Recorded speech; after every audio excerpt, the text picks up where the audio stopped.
Okay, we ready? Almost. We're live. Okay. I'm going to go ahead and call the Kaysville City Planning Commission Thursday, June 23rd, 2022 to order. We're going to go ahead. Okay, I've got opening. So I guess it's welcome everybody, right? And I can move on to agenda number 2. Approval of the welcome everybody. Approval of the minutes from, can we do 2 and 3 together? Agenda 2 and 3, or do we have to do it separately? Sorry, I was reading it. Approval of the minutes, 2 and 3, can we do them together? We can do one motion, both of them. Okay, If sweet. If there's no changes to either one, sure. Commissioners, any comments on approval or the minutes from either May 26th or June 9th? No, I'll make a motion to approve. which?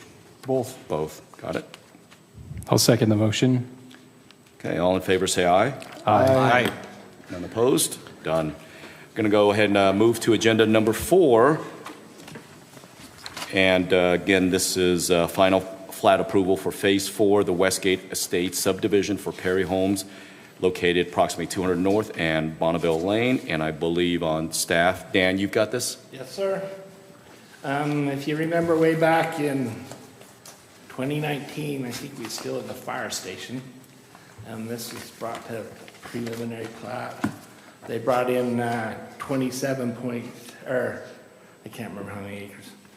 27.3, and it was accumulated with 3 other phases. They're on phase 4 now. We've approved final plat for 1, 2, and 3. This last phase of 4 has got 46 new lots. They range from 8,000 to 61,000. They are RA agriculture residential with a PRUD that allows for the lot variation. They're still zoned density 2 per acre. Basically, that's the generic stats, I guess, or details. Buddy question with Monjo, the sewer district, but it just had to do with something to do with the pipe height at the tie-ins in some intersection. Will have nothing to do with adjusting the lots or anything. So staff feels the lots meet and the same as the preliminary plat, and it's safe to finalize the final plat for lot 4 for Westgate Phase 4 at this point. Okay, thank you. Commissioners, any questions for staff?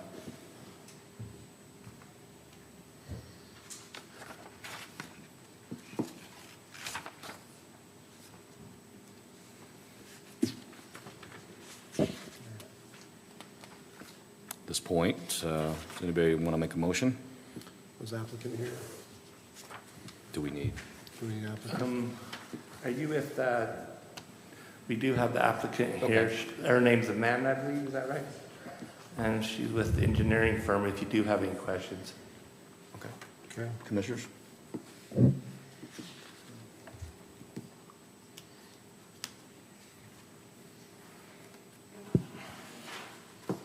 Entertain a motion. I'll make a motion Thank you. that we approve the plat for Phase 4 of the Westgate Estate subdivision for Perry Homes located at 2nd North and Bonneville Lane. I'll second it. Okay, great. We're going to go ahead and start voting. Wolf? Aye. You're going this direction? Yeah. Oh, aye. Aye. Sorry. Aye. Aye. Aye. Aye. Thought I'd change things up. That's You it. guys awake? You're going the opposite. Make sure you guys are awake. Okay. That settles agenda number 4. Moving on to agenda number 5.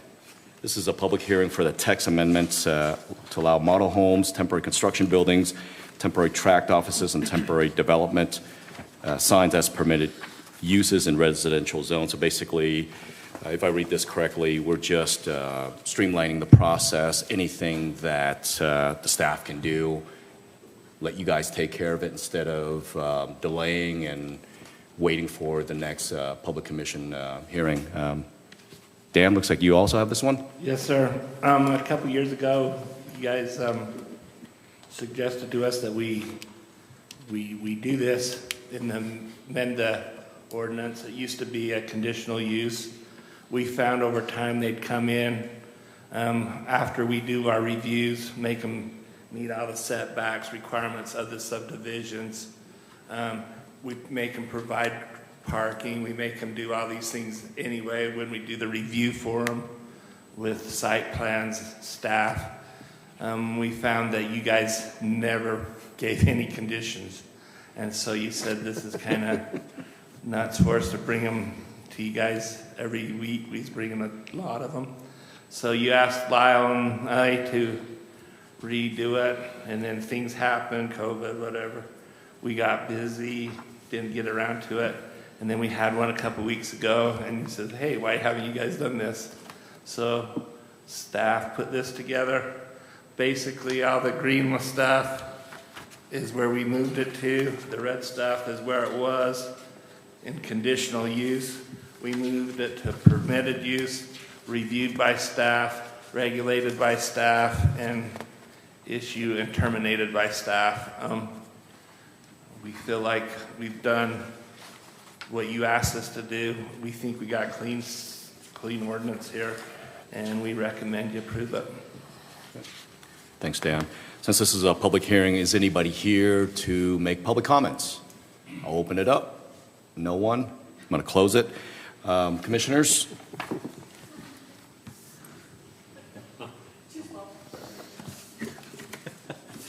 Oh, I'm sorry. What?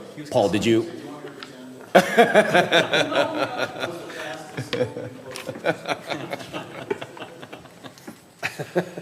That's how we roll.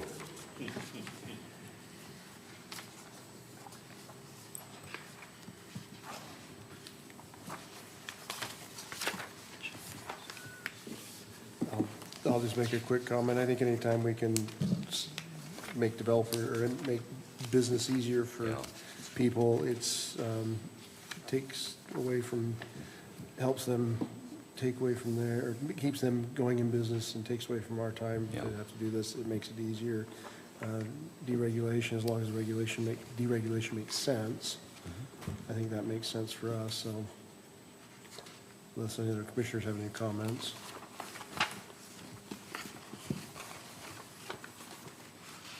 I will make a motion if we're ready. Ready? Okay. Commissioners? So I move that we recommend approval of the text amendments as listed in the staff report to allow for model homes, temporary construction buildings, temporary tract offices, and temporary development signs as permitted uses in residential zones. I will second the motion. Toby? Aye. Aye. Vote. Aye. Aye. Aye. Okay. That is agenda number 5. Next one is agenda number 6, and this has been brought up to us previously. Get to that page. Yeah, this is coming back to, sorry. Yeah, this is the, again, agenda number 6, which is public hearing for text amendment Oh, enacting it's because I'm not on the City right- Code my mouse on the right screen. 1775 explosives prohibited in residential zone district. Yeah, this was before the commission, was it in February? Yeah, it's a while back. And we had some dialogue. The commission asked us to go back and do a little bit more homework. I think part of the issue is this came up prior to my time here, and so I wasn't a part of some of the discussions that took place and why this was brought forward to the Planning Commission. You also asked us to look at what other cities do. We did kind of pull a few other cities. I know Dan spent some time on the phone with some other cities, and the expected answer of we don't allow explosives to be manufactured in residential zones was what we got from those other entities we spoke to. We didn't go through, I mean, this isn't like beekeeping or something where you really wanted to like pull a lot of people or short-term rentals, right? It's pretty, I think, straightforward and a logical thing.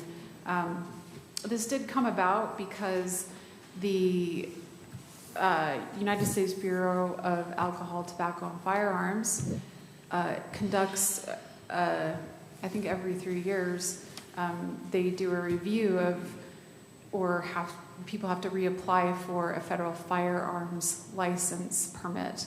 And there was an individual here that had that permit, or a license. There is a difference between the scale of a permit and a license.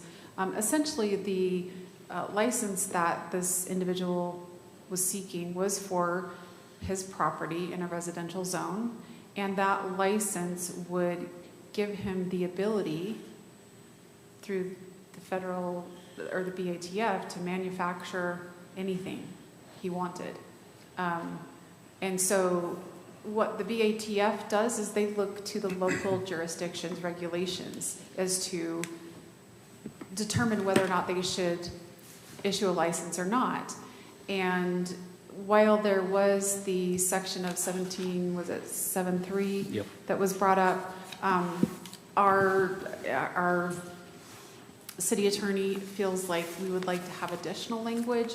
The BATF would also feel more comfortable with stronger language in our code to say directly that we, not only is it just not, right, it's not permitted because it's not listed, but it's expressly prohibited.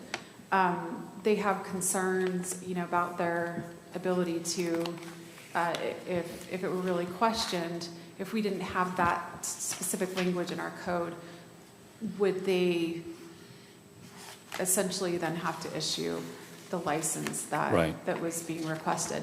This doesn't come up very often because most people don't do this in a residential zone. So while, and I did inform the individual, Mr. McGraw, that was present at the last time we discussed this. I did inform him that this was going to be happening this evening. But, essentially, most individuals would not apply for this type of a license in a single-family residential zone. So it's not something that comes up very frequently. But I did speak with the agent, and he feels pretty strongly that this would be the best course for the city. And so hopefully with that additional insight and information, the commission feels a little differently than you did back in February. And if not, that's fine. You can always issue a recommendation of denying the text amendment. Another thing that was discussed at the last meeting as well was that we should probably add this in as a permitted use in some of our zones. I'm happy to do that, and could bring a text amendment back to one of the next meetings if they're, if the commission also wanted to just say, hey, we would like to see this, and probably the light industrial zone would be our most logical zone for having that. So while, there were some concerns raised earlier about, well, this could possibly mean that some kid with a science experiment could possibly be violating, a city ordinance and get criminal charges. Well, regardless of whether or not we have this, I don't know, if a kid blows up a home or blows up their neighbors' homes or whatever, there's going to be a problem. So I don't think that is, that kid's also not seeking a license from the BATF to manufacture whatever. And just because that individual who was here said, well, I realize that I could manufacture whatever I want, but I'm only going to do this. At the end of the day, that license would grant him the ability to manufacture any type of explosives that was legal to manufacture, regardless of the size. And then to have all of those chemicals and, all those things stored at that same property. Question, did he actually want to assemble ammunition, or was it actually from raw materials? He was taking raw materials and creating fireworks, pyrotechnics, but, yeah, so, Well, I think, looking at this, again, it says that Mr. McGraw holds a federal explosive manufacturer license, again, which I'm assuming you copied and pasted the rules and regulations here from BATF, which allows a person to acquire, manufacture for commercial use, distribute, ship, and transport explosive materials in interstate or foreign commerce. So I look at that, and I think it's pretty straightforward that this should not be allowed in a residential area. And then I look at yeah. just the language, the proposed text. And Commissioner Wynn, sorry. Yes, that is exactly from the BATF's Right. definition. And in this write-up, you do say this does not apply to fireworks traditionally sold by retail outlets for Independence Day. Again, sold, not manufactured. I think there's a difference there. Then it also says does not apply to small arms ammunition, commercially manufactured black powder in quantities under 50 pounds. So thank you for that. The reason I ask this question is because there's a real difference between, storing Right. ammo or even Right. putting ammo together versus the raw materials. And Correct. what can happen, I actually had to deal with this one with the guy who had a World War II tank in his garage, an authentic tank. That's awesome. Tank. And he came to the city and said, I would like to build a bunker in my backyard in a neighborhood of multi-million-dollar homes. He wanted to build an underground bunker. And he said, can I do this? We said, we don't have any guidelines. So the situation we had was similar to what we talked about here. ATF said, well, what do you want us to do? We said, well, what do you think we should do? They said, well, do you have any local regulations on this? We said, no. And they said, okay, we can help, we can advise. So we actually went with their recommendation. Now, it turned out that the guy just kind of said, never mind, the neighbors caught wind of it. It was like, he was a great guy. It made everybody pretty nervous to have, I think it was an 80 or 100, a couple hundred square foot underground bunker with all sorts of, concrete and everything around it to store not the raw materials, but the finished materials. There's a real difference in the Right. danger level, depending on what they want to do. So I Yeah. like the idea of putting it here to move that to a commercial area. It's still going to take a lot of caution. Right. Agreed. Well, yeah, and there is a difference between, right, like BATF would come in and they would say, here's our regulations. If you're going to operate this license, this is what you have to do. But also there's a lot of differences between building code and what gets constructed in a commercial zone versus a residential zone. And even if we did say, okay, if you build a commercial standards in a residential zone, you're still in a residential zone. So Yeah. that doesn't make any sense. Right. But the whole nature of an appropriate zone does set up protections that single family or residential zones just don't inherently have. So I'm going to keep this moving along. I'll open up to public hearing. I believe the applicant is here. Having said that, I think I'd like the commission to take a look at the proposed 1775, the wording, because, We do have a public comment. yeah, Okay. okay. And just real quick, I'm just asking the commissioners to take a look at the definition of all these things, because there is a possibility that some of the definitions can be misconstrued. We just want to make sure that, again, we're not, yes, public safety is of utmost, no matter what. Having said that, the language of this proposed, we got to make sure that we're not infringing on anybody's rights. And I'm assuming we had city look at that and make sure that whatever is, Melinda? I'm assuming that our city lawyer, attorney looked at this and there's nothing that would infringe. So, yes, actually, the city attorney drafted this and Okay. worked directly with the BATF agent Okay. on Awesome. definitions. And so there's a comfort level between the city attorney and then also the BATF felt like this would accomplish what we would want to accomplish. Okay, Great. And you said there was a public comment that was emailed to us. Can you? That was the last time. Oh, We got did it. not- Right, I I remember have not that. received any Yep. comments Okay. thus far. Great. So at this time, I'm going to go open it up to a public hearing. Please state your name, address, and Thank you. My name is Joe Hepworth. I live in West Kaysville at 1223 Willowbrook Lane. I grew up in Brigham City.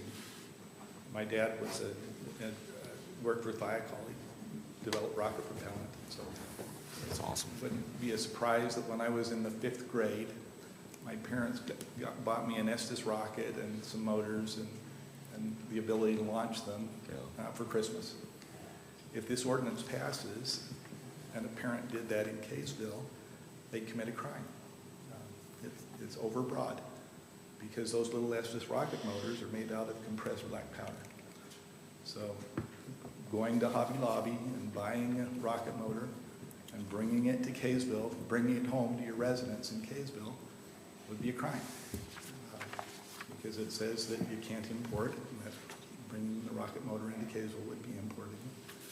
You can't store it, so keeping it in your basement would be a crime. So at a time when we ought to be encouraging kids, in fact, we've seen a resurgence in interest in space and rockets, driven in large part, I'm sure, by SpaceX and some of the really fun things that are going on.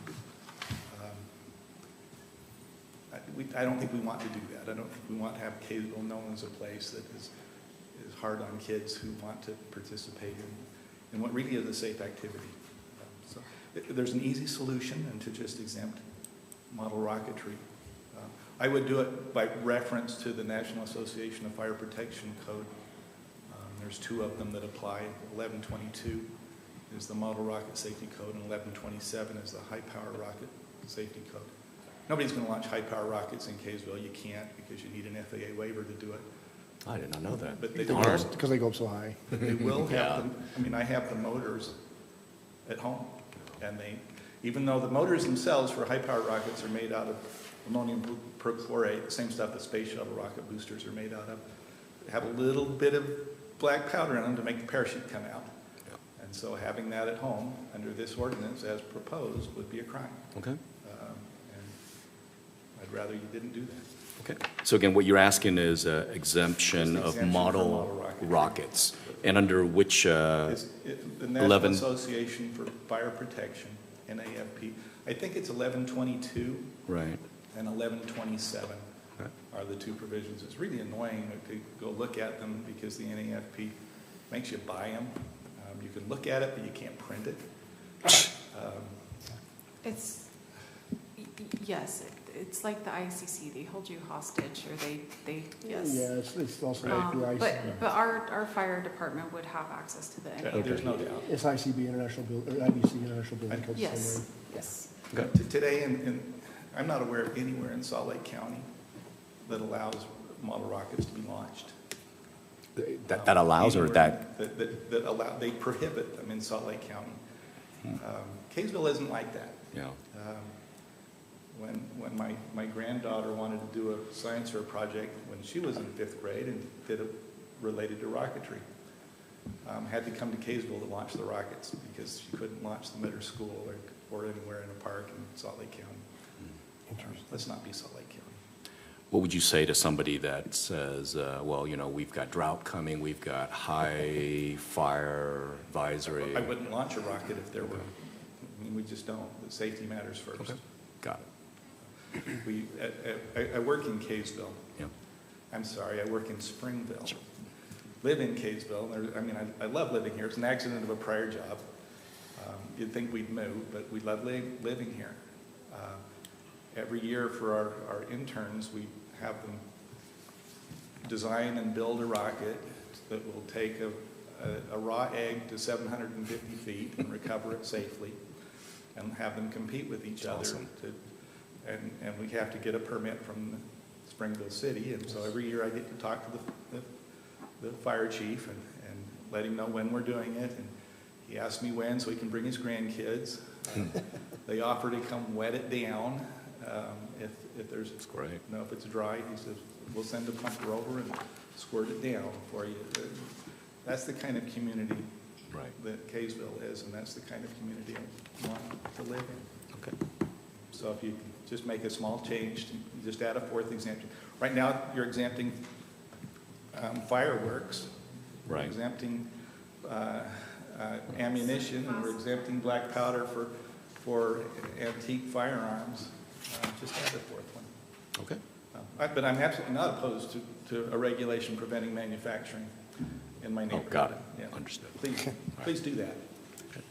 Thank you, Mr. Hepworth. Thank you for your comments. Okay, do we have anybody else wants public hearing comments? Okay, I'm going to go ahead and close it. Back to the commissioners. Hopefully you guys have had a chance to read the 17-7-5. So I have a question. So the individual who originally prompted this question, Mr. Bruce McGraw, he's not here, it seems. And is he just sort of giving up? He's given up given the fact that this ordinance says what it says, or we don't know? I notified him a few weeks ago that we were going to proceed with the ordinance as is, and he was less than thrilled about that email.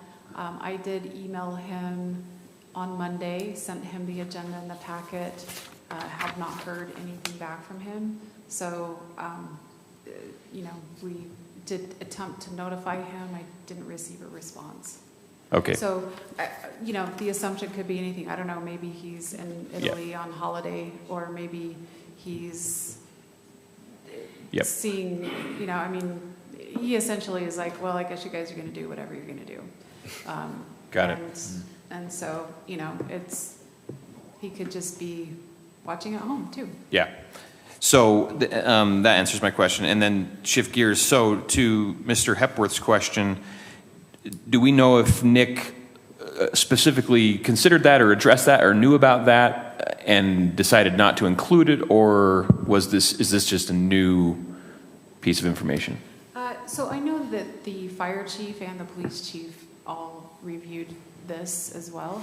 And based on some of the dialogue that went on between Mr. Mills and then Mr. McGraw, who had concerns about, well, this means that any kid with a science kit, if they're making this, and at the end, essentially the assessment from the city attorney was, I disagree with your interpretation of this, but also he would be the one to file any charges if there were to be an incident and something needed to come of it. And when you look at filing charges, a prosecutor looks at intent.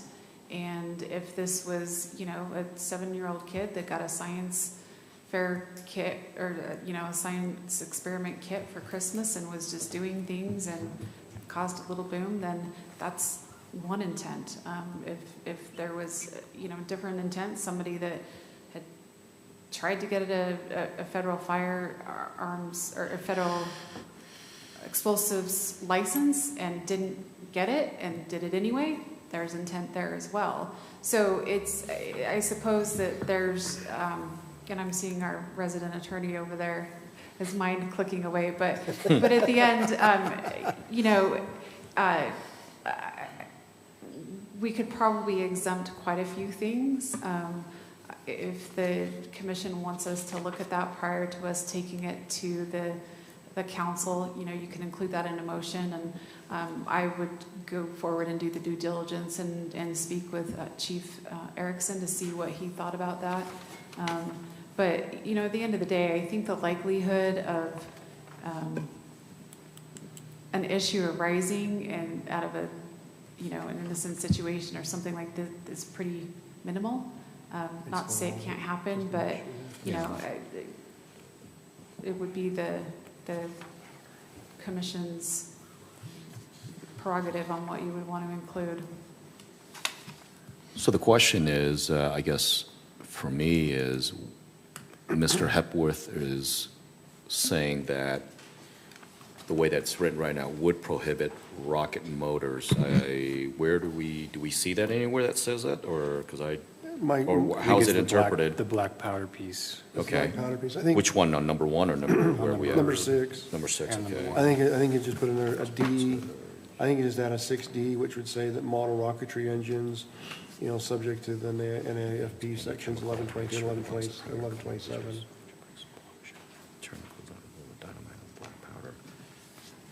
But Yeah, I mean, my opinion is a few things.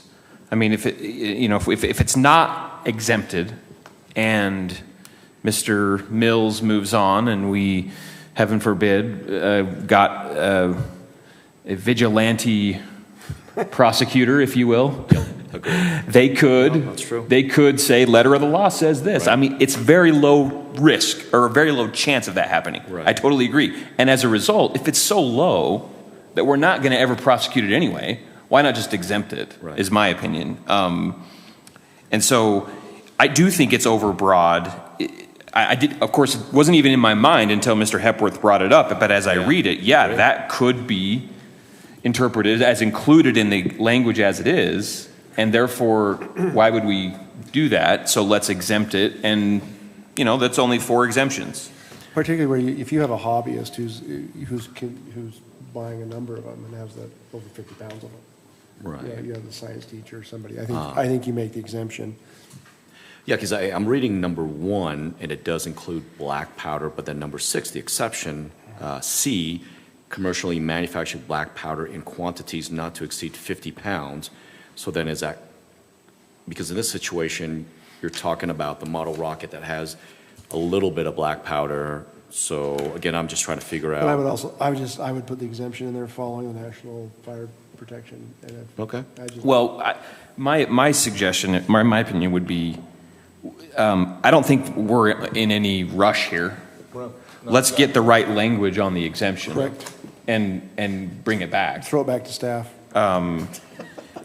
And just one more rationale in support of this exemption is, if we're going to allow fireworks to be shot up into the air and explode, Especially some of those mortars, yes, I get it. then what would be the rationale to exclude a rocket going up in the air and For floating down education. with a parachute? Yep, Because guess agreed. what? There's fireworks that go up and float down with a parachute. I used to Agreed. do them. I love those fireworks. This is the same thing. Yeah. So why not just exempt it clearly? Okay. That's my opinion. Correct. Commissioners, anything else that So you can think of? actually, I have a question for Mr. Hepworth. So,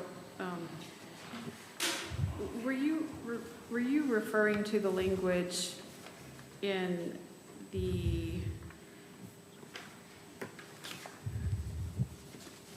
hold on, that the BATF had for the, I mean, when you mentioned specifically import, That's in the ordinance itself. okay, I just, It's in the introductory paragraph. It shall be unlawful to import, store any explosive, and then explosive includes black powder. okay. I like the idea of prohibiting manufacturing. Right. Yeah, because number 1 says explosive means any chemical compound mixture, and Well, then it states all these things, including black powder. And then in number 3, it talks about fuel and oxidizer. Right. Which is, a fuel and oxidizer is rocket fuel. There you go. It can be. So there's different classes of those rocket motors, right? Right.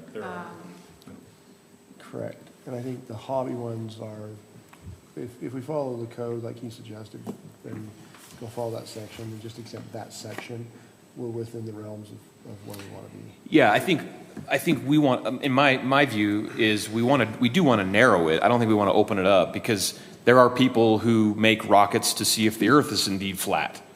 Okay, we don't want rockets that big. You can try to figure out that the earth's flat all you want, but I don't want people making rockets to do that.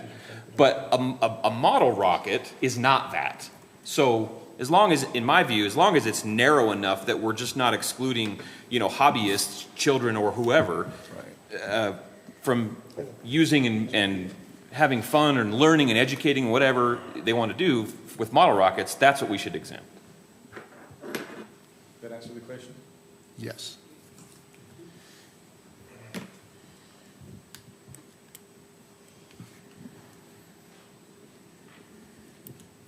If that is the commission's preference, I just would encourage you to just include that in a motion.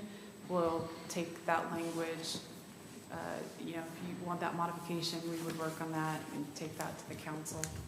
I don't really see a need to bring this back, but if you guys want to see it a third time, and that might be the charm, then that's what staff will do.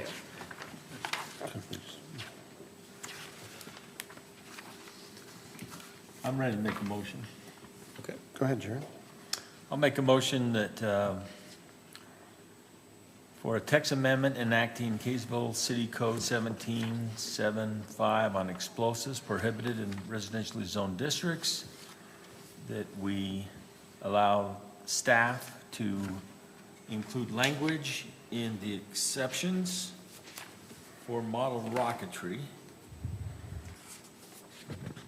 and not have to bring it back to this council, just take it forward to the city council when the staff is satisfied and the fire chief is satisfied with that language. I'll second. Okay. We'll start voting. Aye. Aye. Aye. Aye. Aye. Aye. Okay. That settles agenda number 6. Number 7, call to the public. Anybody out there want to make any further additional comments? I'm going to go ahead and close call to the public, and then we're going to move on to number 8, so staff reports, correspondences, and calendar. Well, thank you for coming early today and having the discussion with the city council. I think there were some very productive comments. I feel a little bit of confidence, and it sounds like we did accomplish some of what the council wanted us to do. There's some fine tuning there.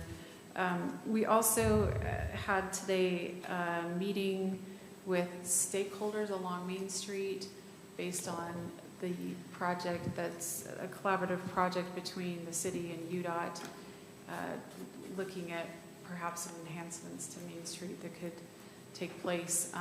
We did receive quite a bit of feedback at that meeting, and it was really well attended.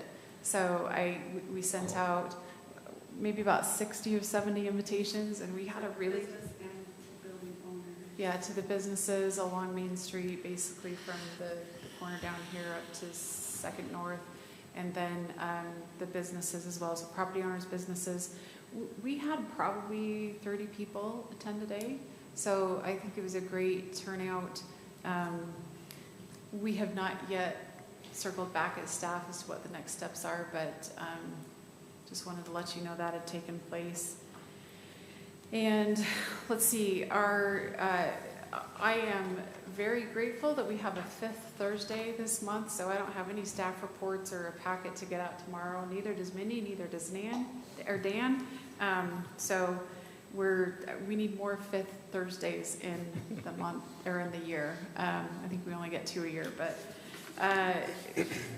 there will be a meeting on July 4th. That will be our next meeting, or 14th, sorry.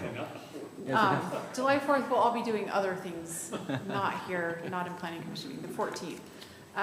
We'll be able to swear in one of our new planning commissioners that evening, Krista Keach, and then